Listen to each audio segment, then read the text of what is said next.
2024-এর কথা বলছি, আমরা 2024-এর 5 আগস্টের কথা বলছি।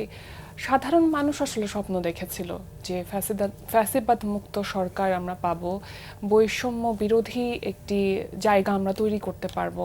কি মনে করেন যে আসলেই কি আমরা বৈষম্যকে পাশে রেখে সবাই এক হতে পেরেছি? অসাম্প্রদায়িক চিন্তা আমরা কি আসলেই করতে পারছি এখন? তখন আর এখনের মধ্যে একটা তফাৎ আছে কি, তখনের প্রিন্সিপাল বিষয়টা ছিল হচ্ছে ফ্যাসিবাদ সরানো। গণতন্ত্রকামী সব মানুষই আসতে পারে, সেখানে যে মানুষ বৈষম্য আমরা যে বলছি তার একদম উপরের স্তরে আছে তিনিও আসছেন, যিনি একদম নিচের স্তরে আছে তিনিও আসছেন। এবং বৈষম্য বিরোধী আন্দোলনের কথা যখন বলা হয়েছে তখন কেউ বিরোধিতা করেনি। এই আন্দোলনের একটা বৈশিষ্ট্য ছিল কি, এটা যেমন এর আগে এরশাদের সময় হয়েছে, এক দফা এক দাবি এরশাদ তুই কবে যাবি, স্বৈরাচার বিরোধী আন্দোলন। না স্বৈরাচার বিরোধী আন্দোলন এটাও হয়েছে, কিন্তু কেবলমাত্র এরশাদ চলে গেল এটাই আমাদের দাবির চূড়ান্ত লক্ষ্য নয়। আমরা ওটার সাথে যুক্ত করেছিলাম সংস্কার করতে হবে যাতে গণতন্ত্রেও আর কখনো বাধাগ্রস্ত না হয়। দর্শক, চলুন ফিরে যাই আমাদের আজকের অতিথি নাগরিক ঐক্যের সভাপতি মাহমুদুর রহমান মান্নার কাছে। স্যার, যেমনটাই বলছিলাম যে আজ 5 আগস্ট ছাত্র জনতা গণ অভ্যুত্থান দিবস। 17 বছরের ফ্যাসিবাদ সরকারের পতন হয় আজকের এই দিনে 2024 সালে। এই দিবসটিকে ঘিরে প্রথমেই যদি কিছু বলতে বলা হয়, কোন বিষয়টি শুরুতেই বলতে চান? আপনি যেরকম করে বললেন যে এটা হলো আমাদের দ্বিতীয় স্বাধীনতা দিবস, এই কথাটা ঠিক মনে করি না আমি। আচ্ছা, কারণ হচ্ছে যে স্বাধীনতা দ্বিতীয়বার, একই দেশে দুইবার করে স্বাধীনতা হয় নাকি? স্বাধীনতা একবারই হয়েছে।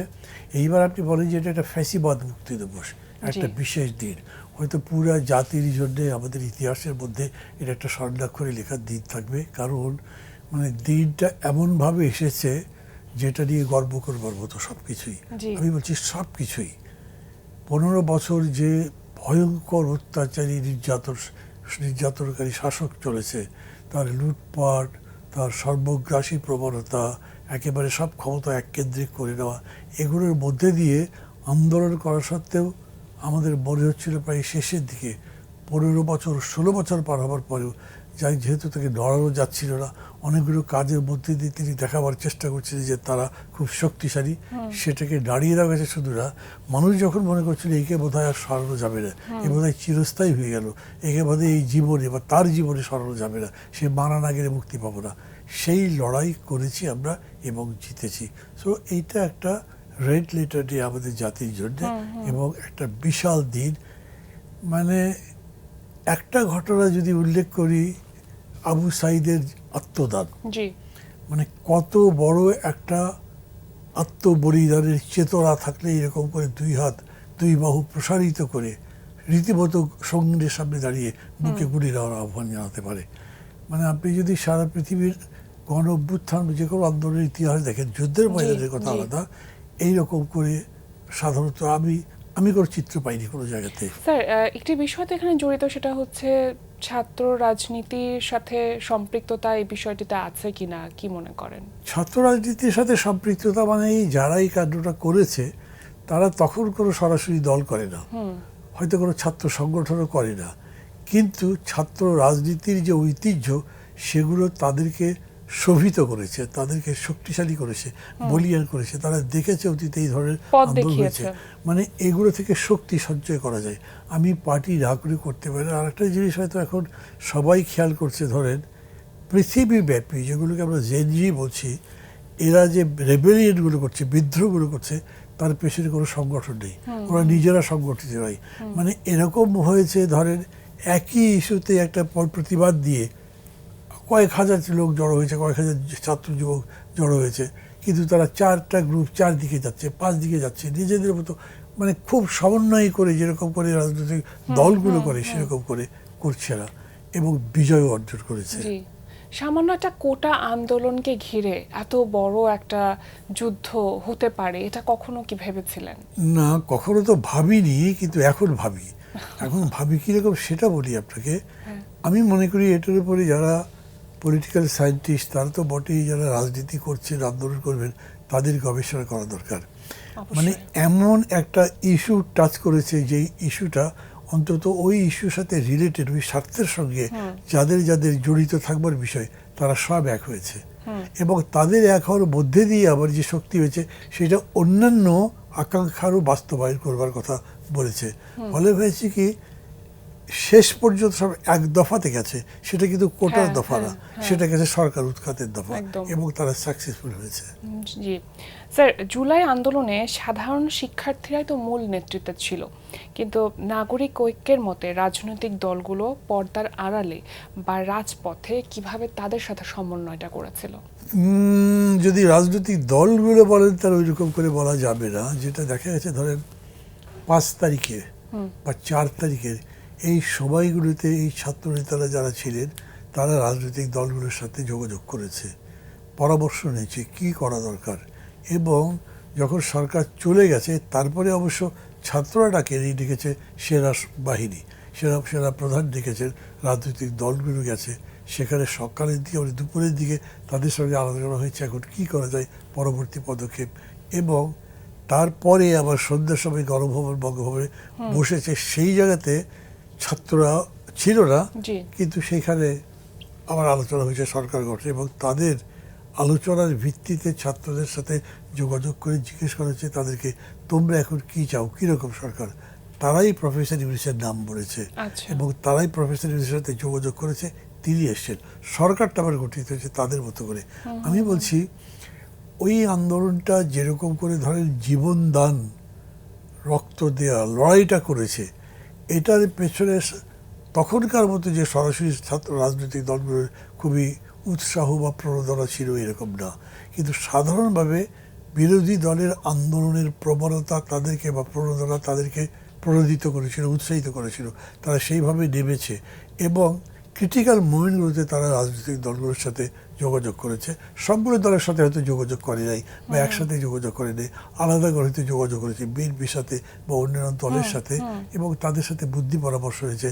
আমি শুনেছি তাদের নেতা তারেক রহমানের সাথে তারা কথা বলেছে, তার পরামর্শ নিয়েছে, তাদের কথা মতো তারা চলেছে তা না, তারা তাদের মতো করে এই ওপিনিয়নগুলোকে একসাথে করে যেভাবে এগুলো যায় সেই চেষ্টা করেছে। স্যার, যে সময়টাতে আমরা 2024-এর কথা বলছি, আমরা 2024-এর 5 আগস্টের কথা বলছি, সাধারণ মানুষ আসলে স্বপ্ন দেখেছিল যে ফ্যাসিবাদ মুক্ত সরকার আমরা পাবো, বৈষম্য বিরোধী একটি জায়গা আমরা তৈরি করতে পারবো। কি মনে করেন যে আসলে কি আমরা বৈষম্যকে পাশে রেখে সবাই এক হতে পেরেছি, অসাম্প্রদায়িক চিন্তা আমরা কি আসলেই করতে পারছি এখন? তখন আর এখনের মধ্যে একটা তফাৎ আছে কি, তখনের প্রিন্সিপাল বিষয়টা ছিল হচ্ছে ফ্যাসিবাদ সরানো, গণতন্ত্রকামী সব মানুষই আসতে পারে। সেখানে যে মানুষ বৈষম্য আমরা যে বলছি তার একদম উপরের স্তরে আছে তিনিও আসছেন, যিনি একদম নিচের স্তরে আছে তিনিও আসছেন। এবং বৈষম্য বিরোধী আন্দোলনের কথা যখন বলা হয়েছে তখন কেউ বিরোধিতা করেনি।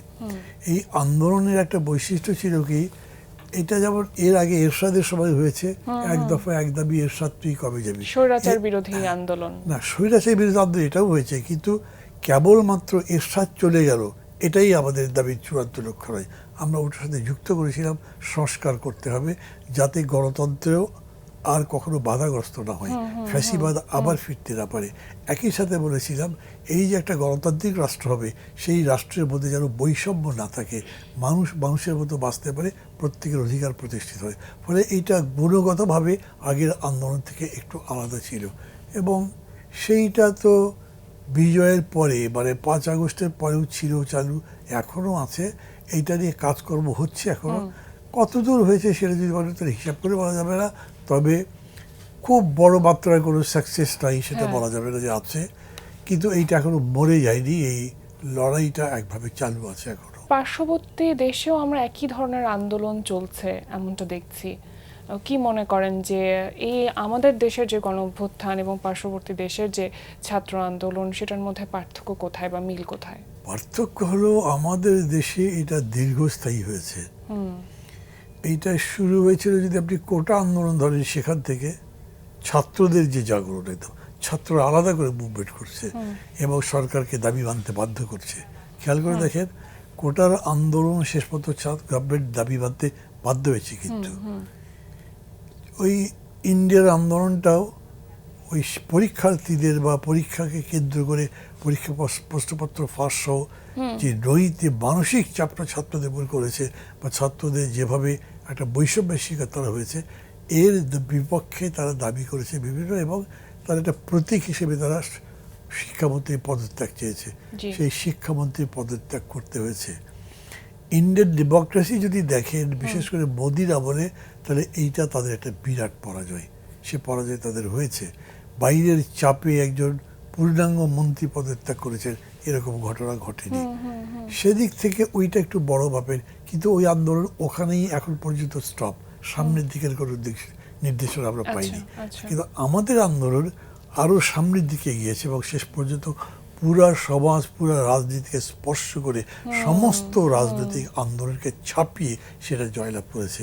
এবং এই আন্দোলনে যে ত্যাগ স্বীকার করা হয়েছে, ওখানে আন্দোলনে তো ওইরকম নির্যাতন হয়নি, যেহেতু ইন্ডিয়াতে একটা ডেমোক্রেসিক ফরওয়ার্ড আছে, ওরা গোলাগুলি করে মানুষ মেরে আন্দোলন দমন করে দেবে, এরকম কাজের মধ্যে যায়নি। এবং ওখানে ত্যাগ তীর্থেখানের এরকম নিদর্শন নেই। কিন্তু বাংলাদেশ অনন্য, মানে আমি মনে করি আসলেই অনন্য, এরকম করে কেউ আন্দোলন করেছে যে আমি দেখি। সেটাই স্যার, এই যে জেনজি, সেই জেনজি জেনারেশন যখন এরকম একটি পদক্ষেপ নিল, এরকম একটি ছাত্র জনতা গণ অভ্যুত্থান করতে সফল হলো, এখন আসলে কি দিক নির্দেশনা আছে আপনার দিক থেকে, যে তরুণরা সামনের দিকে এগিয়ে যেতে গেলে এবং দেশকে সংস্কারপূর্ণ হিসেবে তৈরি করতে গেলে কি কি পদক্ষেপ তাদের নেওয়া উচিত তাদের পক্ষ থেকে? একটা বিষয় আমি আমাদের জেনজি নয়, সারা পৃথিবীর জেনজি বলেন অথবা যারা আন্দোলন করবে তাদের বলি, সেটা হচ্ছে দেখেন, ইন্ডিয়ান জেনজির আন্দোলনের নেতাজি ছিলেন অভিজিৎ দীপকে, বাইরে থাকতেন। ওনার তো দেশের ভেতরকার ঘটনাবলী জানবারও কথা না। উনি কিরকম করে বুঝলেন যে এই ইস্যুটা ধরলে ছাত্ররা রেসপন্ড করবে, এবং এই ইস্যুর সবগুলোতে কিরকম হচ্ছে জানেন, এক ধরনের স্বতঃস্ফূর্ত পার্টিসিপেশন দিচ্ছে। মানে শুরুতে হয়তো একজন, দুইজন, চারজন দায়িত্ব মানে শুরু করেছে, তারা একটা কর্মসূচি দিয়েছে, তাতে সবাইকে পাত্তাই দেয়নি।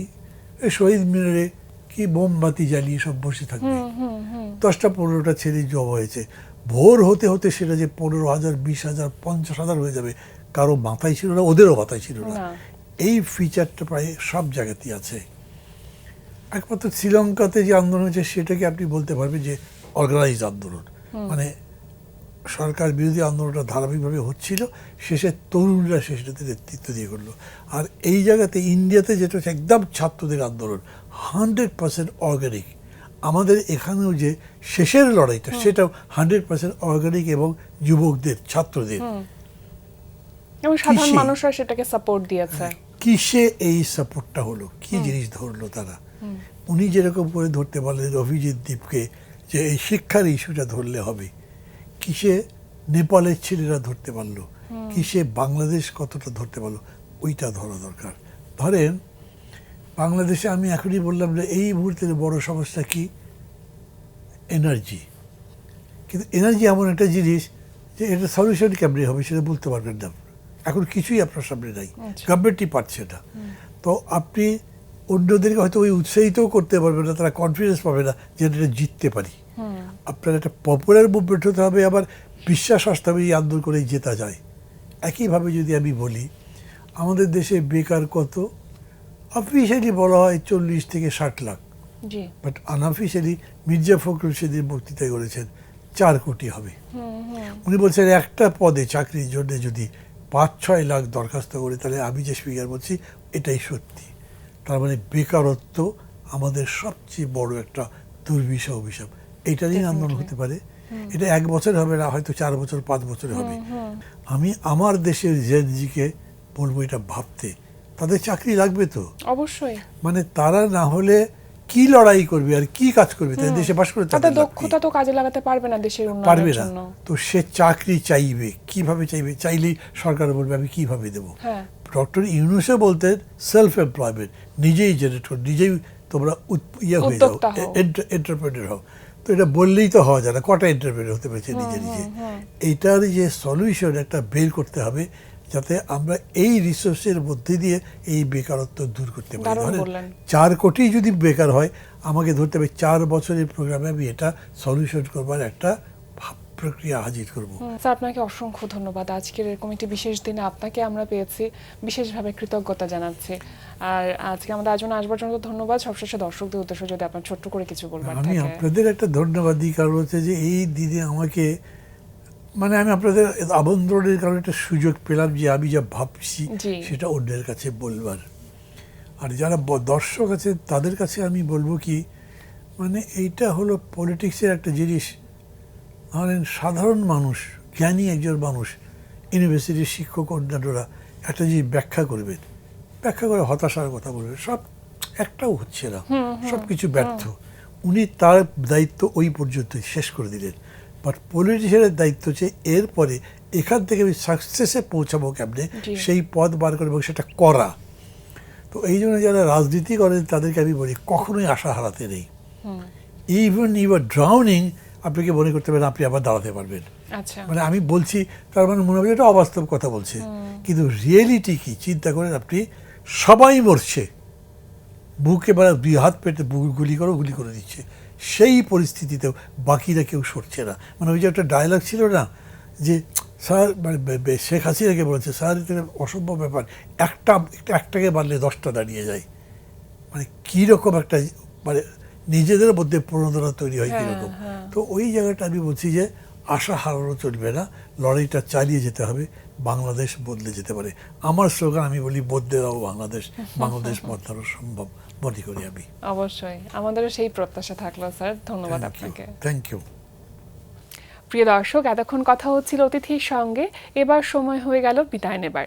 আমাদের অনুষ্ঠান সম্পর্কে আপনার যে কোনো মতামত ও পরামর্শ জানাতে লিখুন এই ঠিকানায়। প্রযোজক দিন প্রতিদিন, Banglavision note tower, 110 বীরত্তম CR Dutta road, Dhaka 1205। Phone 96320303 আমাদের ইমেল অ্যাড্রেস dinprotidin@banglavision.tv। মার্কিন লেখক মার্ক টোয়েনের একটি উক্তি বলে বিদায় নেব আজ। তিনি বলেছেন, কোনো পুরস্কার প্রত্যাখ্যান করাও পুরস্কার গ্রহণের শামিল, যেখানে অন্যান্য সময়ের তুলনায় আরও বেশি হইচই হয়। প্রিয় দর্শক, সবাই ভালো থাকুন, সুস্থ সুন্দর থাকুন। আজ সারাটা দিন সবার জন্য শুভ ও কল্যাণময় হোক।